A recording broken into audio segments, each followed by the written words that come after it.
오늘 각종 사건, 사고 소식을 정리해보는 포인트 뉴스입니다.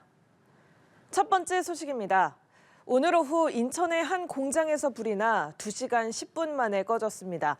다행히 인명피해는 없었지만 공장 건물 한 동이 완전히 불에 타면서 검은 연기가 솟구쳐 화재 신고가 잇따랐습니다. 서승택 기자입니다.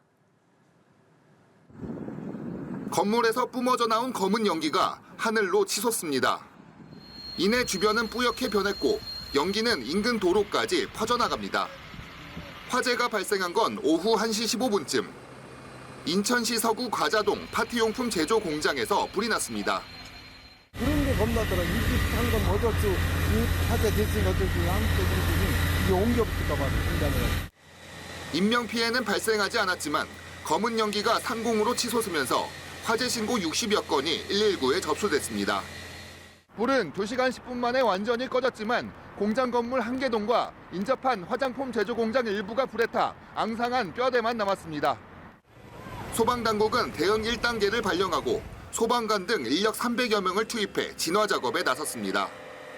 인천시 서구는 재난안전문자를 통해 연기 흡입에 유의하고 차량은 우회하라고 당부했습니다. 소방당국은 리모델링 중인 공장에서 불이 시작된 것으로 추정하고 있습니다. 발화 지점은 파티의 공장 1층에서 발화된 것으로 추정되며 건물 내부 공사 중 1층 파티 용품 등 종이 박스에 착화되어 화재가 발생된 것으로 정확한 화재 원인은 현재 조사 중입니다. 경찰과 소방당국은 감식 등을 통해 정확한 화재 원인을 조사할 예정입니다. 연합뉴스TV 서승택입니다. 다음 소식입니다. 함께 근무하던 내연관계의 여성 군무원을 살해하고 시신을 잔혹하게 훼손한 혐의로 구속 기소된 현역 육군장교 양광준의 첫 재판이 열렸습니다. 내연관계가 밝혀질까 두려워 피해자를 살해하고 완전 범행을 위해 시신을 훼손한 것으로 드러났습니다. 이상현 기자입니다. 수의를 입고 노란 명찰을 단 남성이 호송차에서 내립니다. 여성 군무원 살인 사건의 피고인 38살 양광준입니다. 살인과 사체 손괴, 사체 은닉 등의 혐의로 구속 기소된 양 씨에 대한 첫 재판이 목요일 춘천지방법원에서 열렸습니다. 검찰은 공소장을 통해 양 씨가 피해자와의 내연관계가 들통날 것을 우려해 살인을 저질렀다고 범행 동기를 밝혔습니다. 그러면서 신원을 특정할 수 없도록 시신을 잔혹하게 훼손했고 위조 차량 번호판을 사용했다며 완전 범행을 꾀한 정황을 설명했습니다. 검찰이 낭독한 공소사실에 대해 양 씨 측은 명확한 입장을 밝히지 않은 채 재판은 마무리됐습니다. 양광준 측 변호인은 공소사실에 대한 추가 검토가 필요하다며 재판부에 공판을 한 번 더 열어줄 것을 요청했습니다. 계획범죄 여부가 이번 재판의 최대 쟁점인데 이 부분에 대해 양 씨와 변호인의 이견 조율이 마무리되지 않은 것으로 보입니다. 계획이라는 것이 아주 정밀한 계획이 있고 약간 미필적인 그런 생각을 가질 수도 있고 그런 것이어서 조금 미묘하지요.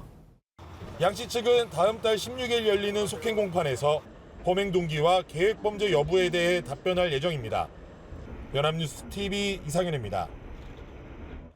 마지막 소식입니다. 대한항공과 아시아나항공의 합병이 결정된 가운데 합병 이후에 벌어질 독과점 상황에 대한 우려도 지속적으로 제기됐었는데요. 공정거래위원회가 이들 회사 결합에 따른 구체적인 시정 조치를 내놓고 이행 여부 관리 감독에 나섭니다. 김주영 기자입니다. 대한항공과 아시아나항공 합병으로 초대형 항공사가 탄생했습니다. 사실상 국내에서는 독과점 구조가 만들어진 건데 소비자 권익이 침해되는 것 아니냐는 우려도 꾸준히 제기돼 왔습니다. 공정위는 지난 2022년 두 회사의 기업 결합을 조건부 승인하면서 내놨던 시정 조치를 전원회의에서 구체화했습니다. 우선 공정위는 경쟁 제한 우려가 있는 노선 40곳에 대해 공급 좌석수를 코로나19 이전인 2019년 대비 90% 이상 유지해야 한다고 정했습니다. 만약 2019년 특정 노선에 공급하던 연간 좌석 수가 만석이었다면 앞으로 최소 9,000석 이상은 공급해야 한다는 겁니다. 항공 운임 인상 역시 2019년 대비 물가 상승분 이상으로는 못 올리도록 했습니다. 또 소비자들이 가장 관심을 많이 갖는 마일리지 제도에 대해 공정위는 불리하게 바꾸면 안 된다는 규정을 세운 바 있습니다. 이에 대한항공은 내년 6월 중순까지 공정위의 마일리지 통합 비율을 제출해 승인받고 고객들에게 공지하겠다는 입장을 밝혔습니다. 국민적 관심이 큰 사안인 만큼 공정위는 기업 결합 이후 과도한 운임 인상, 공급 축소, 마일리지 계약 등 시정 조치 위반 행위가 발생하지 않도록 면밀하게 점검하고 기업 결합 심사가 마무리되면서 대한항공과 아시아나항공은 기업 결합일로부터 90일 이내에 공정위와 협의해 시정 조치 이행 여부 관리 감독을 위한 이행감독위원회를 구성해야 합니다. 공정위는 항공주무부처인 국토교통부와도 항공소비자 분야 전문성과 독립성을 갖춘 이행감독위원회를 마련할 계획입니다. 연합뉴스TV 김주영입니다.